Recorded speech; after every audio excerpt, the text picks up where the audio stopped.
So this is the start of the quarterfinal of the Penny Dreadful Season 38 kickoff. We have Al-Anon CW against DL23. DL23 is playing a green-black Aristocrats deck that has Nature's Rhythm to find the combo pieces for Soul Trader, the Squirrel Lord that makes squirrels whenever you make a token, and some kind of Blood Artist effect. Am I right about this? Or is DL23 playing Kinnan? DL23 may be playing Kinnan.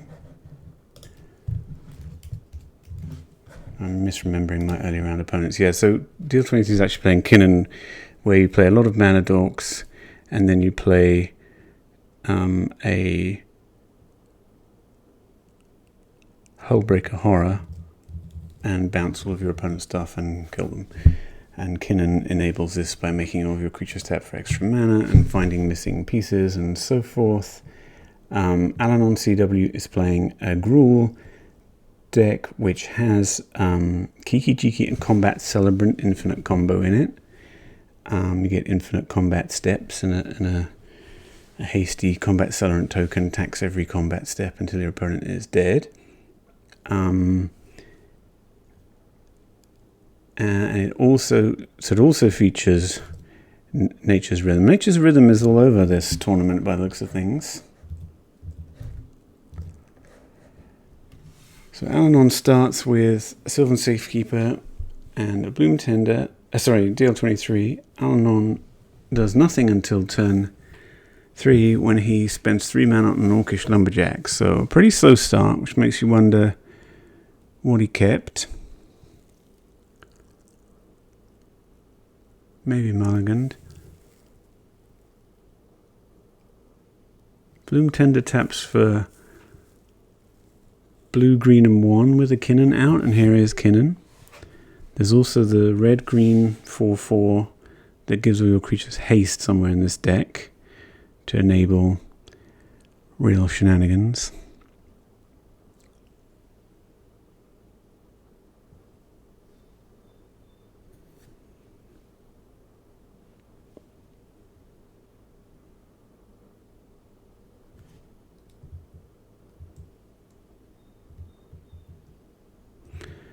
So Al-Anon could untap if he gets to untap, I guess, with 1, 2, 3, 4, 5, 6, 7 mana, which I guess is not enough to combo from a standing start.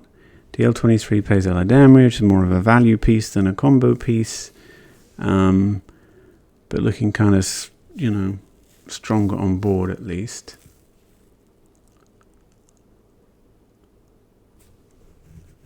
Al-Anon presumably going to sack one of these forests to this Lumberjack, having bothered to get it. Maybe not, just plays one half of the twin combo, as it were, here. And dares DL23 to do something about it. So perhaps next turn... Also going to miss a land drop, maybe? No, plays a Pleasant Forest. So perhaps next turn... Can Nature's Rhythm... So the flashback can't get Kiki Jikis. Yes, it can. You play 1, 2, 3, 4 green and 1 other, and then tap Combat Celebrant, get a Kiki Jiki. Kiki Jiki copies Combat Celebrant. The token is not tapped, gets to attack and exert, which untaps Kiki Jiki, and off we go to an infinite combo. So I guess it's on board because the Nature's Rhythm is in the graveyard there. So it's just saying you must, prevent that from happening. Okay, and decides to use Eladamri's ability, which presumably means they don't have an answer. But it reveals Yaris Roar of the Old Gods, which means any mana dork in hand can come down and immediately tap for at least its cost, maybe more than its cost. Does that help? So Fanatic of Vronus taps for a lot, and we have 7 mana here. Is this an activation of Kinnan? Only one card in hand, yeah. So we activate Kinnan with 2 mana floating.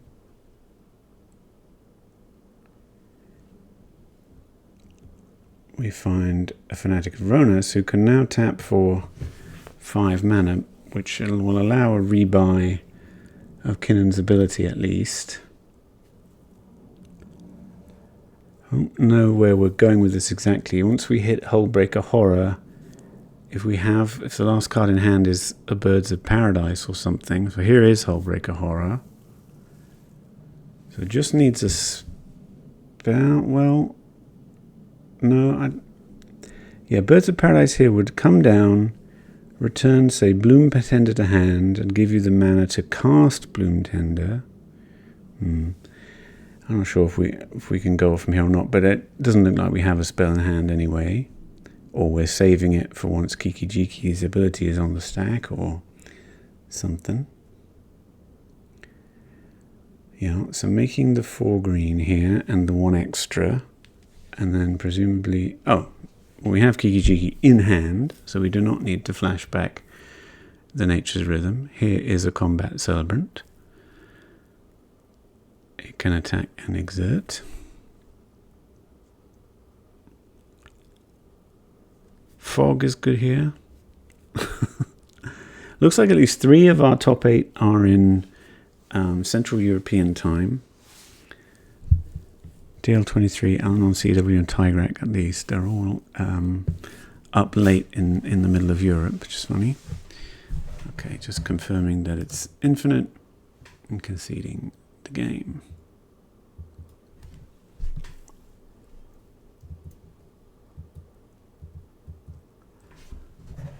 So what else made top 8? Just have a look while they're sideboarding. Tigrak on Metalwork Colossus. Final Defiance on Twin. Let's have a look what Alis, who came 3rd, is playing.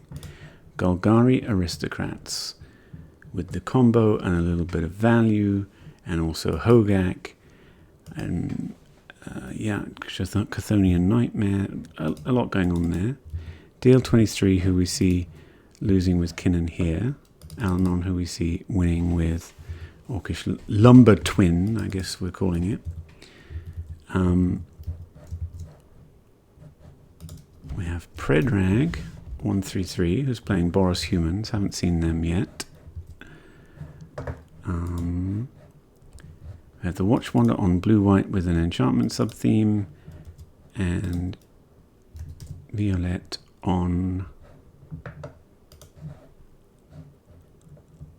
Soul Trader Dredge. So yes, this is a similar plan with the Chthonian Nightmare and so on, Golgari Aristocrat. So 2 copies of that deck in the top 8. Very nice. That's a lot of green. It's a lot of Hogaks, a lot of green. Oh, Hogak, but no actual Dredge as far as I can see. Violet called their deck Soul Trader Dredge. Do they actually have a Dredger? No, just say to Wayfinder, Town Greeter, and blipping them in and out of play with Chthonian Nightmare seems to be the order of the day. Okay, here we go with game 2. Kinnan on the play.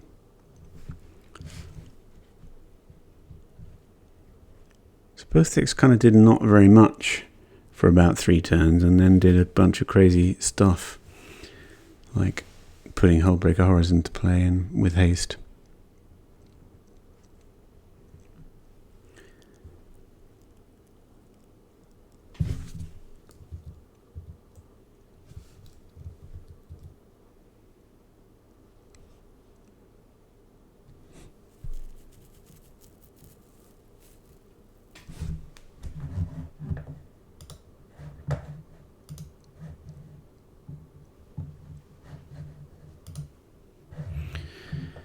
Starts on a Bird of Paradise with a Pain land, maybe implying a bit low on lands. Probably would not play a Pain land there if you had a forest. And on starts with an Orcish Lumberjack, threatening to start to do 5 mana things as soon as next turn. It's not really the kind of Orcish Lumberjack deck It is, though.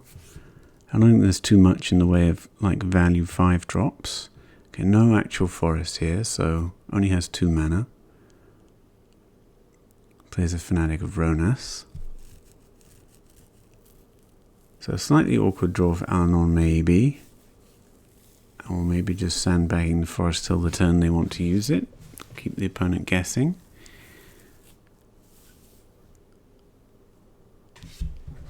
So it looks like maybe no land drop for DL23. So yeah, for sure the Avamaya Coast hinted at low land. So here is a forest in the form of Thran Portal. And they do in fact choose to make it a forest. So 6-7 mana available here, or more if we make a 4-power creature before we tap the Fanatic.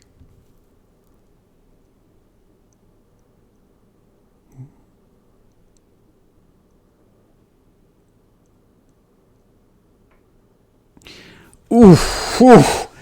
Well, I mean, you don't want to see that in your 1-land mana dork curve out. So I guess there is some just genuinely good creatures. Now, would you save the Bloom Tender here by sacking the land? Save the Bop?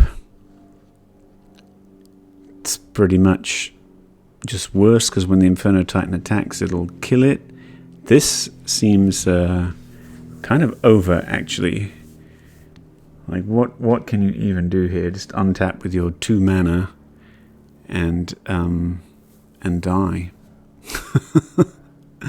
You know, whatever you make, unless it's another Fanatic of Ronas, just dies to Inferno Titan's attack trigger. The whole deck is a little, you know, I mean, a turn 3 Inferno Titan is just generally a good thing to do in a game of Magic, I guess. So they did keep the Bloom Tender alive. I think probably we'll end up regretting that, although it also seems hard for them to do much of anything. So Fanatic of Ronas is the one thing that survives an Inferno Titan attack, but the Bloom Tender is not going to.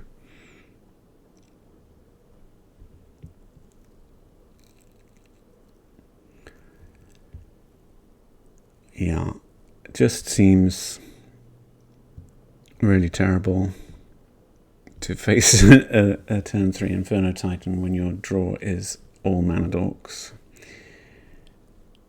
Maybe needless to say. See if there's any follow-up. So there's a Combat Celebrant for Alanon, which, you know, it does have text other than being a combo piece. I mean, it's similarly vulnerable to Pestamite with 1 toughness, but I mean, untapping your Inferno Titan and giving it another go around seems pretty good.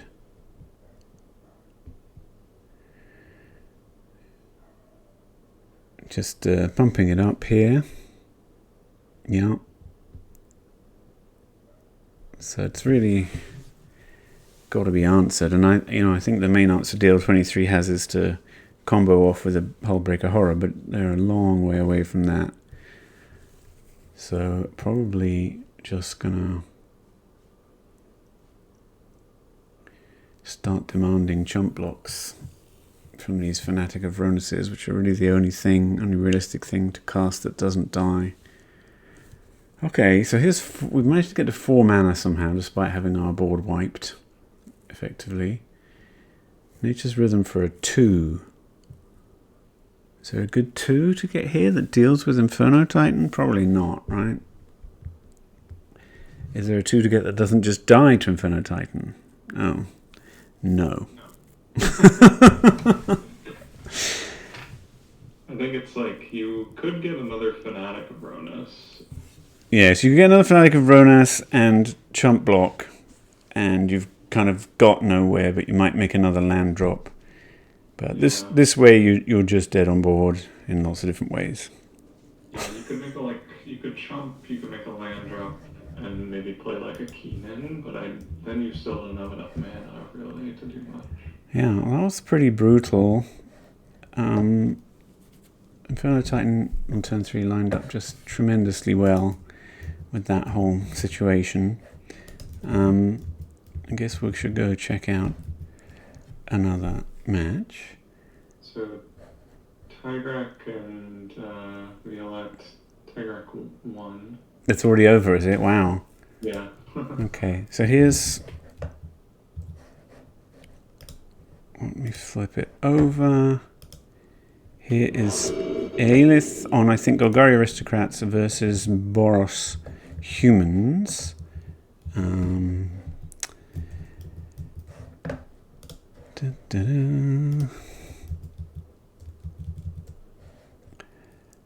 Yeah, so they are well and truly in a game here on turn 9. Everyone has a million permanents. Aelith on the aristocraty, Hogathy thing won game 1.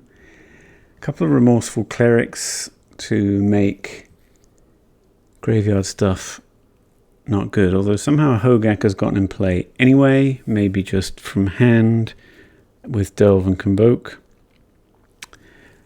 So no kind of warning to use a remorseful cleric, unless you wanted to just do it. You know that Hogak, there's no window to... Possibly Hogak was Nature's Rhythmed in? I'm not sure. It's not clear. There's a Nature's Rhythm in the graveyard. But anyway, Hogak is here. But yes, yeah, I mean, you have to... If the Hogak is coming from hand, then you have to kind of decide in advance, oh, there are 5 cards in that graveyard that could be delved. I better go for it. All right, so we're giving the Senate of Storms pro green. Getting in while the getting is good for 3. Oh. Boy, interesting. Okay, that's interesting. So why give... Well, this is pretty... Just to make sure you're getting 4 damage in, I guess, here, by giving it pro green. Whereas if you attack with the bodyguard and the descendant, then they let the bodyguard through and block the descendant. I think this is lethal. There's definitely 4 in the air. And there's 4 pro green, which is 8, and then there's... Yeah, so just anything else has to get in, yeah, and something else is exactly lethal, is it? Yeah. If they block correctly, it's 2, 6, 8, 10, yeah. Well, you have to wonder if we only just joined, but you have to wonder if they could have potentially played around. It looks like we're going to a game 3 anyway. Because there are 4 tapped creatures there that presumably could have not been tapped. Hard to say.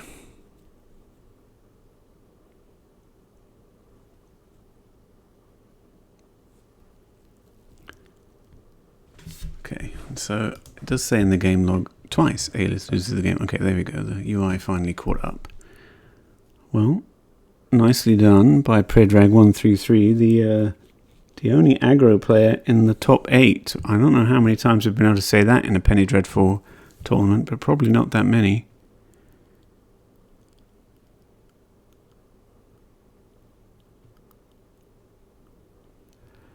It's interesting, Albed Salvages in play here instead of Blood Artist. Costs 1 more mana, but is a bit more resilient and also triggers on artifacts, but doesn't trigger on opponent's creatures. Maybe it's easier to combo? It gains you 2 life when you are comboing, or when you're sacking with Warren Infiltrator. Instead of staying neutral. Because, yeah, instead of staying neutral, because you gain a life off the treasure and they gain a life off of the creature dying. Yeah, I'm surprised that's worth a whole mana, but maybe it is. I mean, 3 toughness in a burst lightning, no chain lightning format as well.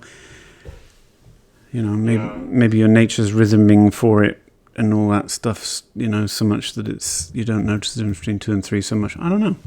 It's an interesting choice. Also, notably, if you assemble Soul Trader plus Chatterfang, you have active channel. So 1 additional mana is 1 additional life.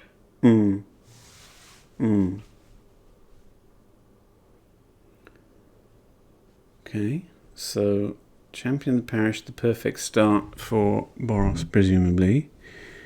Nothing Interstated Wayfinder is a bit less exciting, but did bin a Nature's Rhythm, could be relevant at some stage. Eucharist. Gristia, which you could Chthonian Nightmare back, pay the green, and start making insects to chump block this champion or something.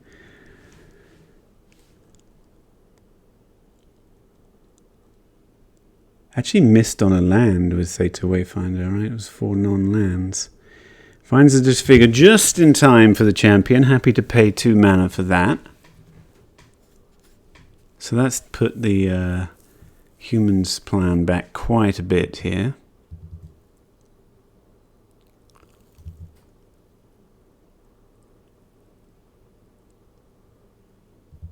You really want to ride that first champion to victory. So disfigures and Doomblades in the deck post board. So hoping to interact some.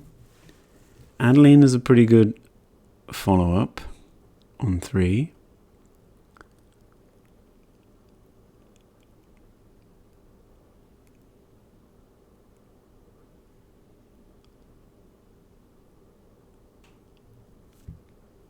And I guess you almost certainly don't block this 1/1. Actually, I don't know. Just reducing Adeline's power and not taking 1 and not having it be around next turn. Maybe you do block. Depends on your hand, I'm sure. Yeah, you might want the Wayfinder for Hogak purposes. Right, you need 2 creatures to play a Hogak, can't do it any other way, and you need creatures in order to flip things in and out of the graveyard with Chthonian Nightmare. So it's not like the Wayfinder body has no purpose in play. So it's probably very draw dependent what you want to do there, or maybe you basically always want to leave it alive, I don't know. So here's a scrap shooter, just literally a 4/4 reach for 3, which does actually turn off kind of all the attacks. Make another creature, or don't even need to make another creature, just can just attack with Adeline, which is fine, but presumably they'll trade. Oh, Brutal Cathar, just very good here. Just very, very good. Brutal. Yeah, I mean, it's changed it from I can trade my Adeline for your thing into here comes 8 damage you don't really want to block, 9 damage, 10 damage, 10 damage you really don't want to block. And we're chumping, we are chumping. So I would say then that game 2, which looked very close, was the one to win, because this looks just dire. If they don't cast a spell here, Brutal Cathar will transform, making things even worse. The spell they cast can be 2 mana if it's non-creature, or 3 mana if it's a creature. I don't even know what I would want to cast here. And the answer is nothing. Flipping Brutal Cathar and adding 1 to its power. So attack for 16 coming in here can be 17 with an... Oh, Tangle. So they actually, they play around Tangle a little by just attacking for exactly 11. So if they have a removal spell for Adeline, this will look silly, but if it's Tangle, they're going to look very smart. Okay, it is Tangle. It is Tangle, but it's got them almost nowhere, hasn't it? I mean, it's bought them a whole turn, obviously, more than almost anything else would have done, but... no. Tangle in the face of Adeline is... yeah, it's pretty depressing. And there we go. So Predrag 133 on Boros Humans, or Mono White Humans splashing Price of Progress, as I think it might be, into the semi-finals with Metalwork Colossus, red post Metalwork Colossus. And I guess the others are over. Watch Wonder and the Final Defiance are still playing. Yeah, so Watch was in death throes of... yeah. So I tuned in to see the twin combo on the screen. So that is the end of the quarterfinals.